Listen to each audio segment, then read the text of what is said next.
इयत्ता पहिली भाग दुसरा कविता 21 भोपळा. कविता गायन प्राध्यापिका डॉक्टर सरिताताई इंगळे.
आवडली ना मुलांनो कविता?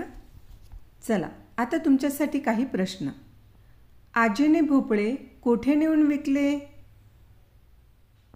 अगदी बरोबर, आजीने भोपळे बाजारात नेऊन विकले. आता मला सांगा, वेलीवर कोणत्या कोणत्या भाज्या येतात? अगदी बरोबर, वेलीवर दोडका, कारले, पडवळ, घेवडा, वाल इत्यादी भाज्या येतात. पुढचा प्रश्न. भोपळ्यापासून तयार होणाऱ्या पदार्थांची नावे सांग. आठवतात का मुलांनो काही? अगदी बरोबर, भोपळ्यापासून भाजी तर बनतेच. याशिवाय भोपळ्यापासून खीर, बर्फी, हलवा, धिरडी असे अनेक पदार्थ बनतात. आता हा प्रश्न फक्त तुझ्यासाठी. काय आहे प्रश्न? तुझी व भोपळ्याची भेट झाली तर तू त्याला कोणते प्रश्न विचारशील? याचं उत्तर वर्गामध्ये द्यायचं.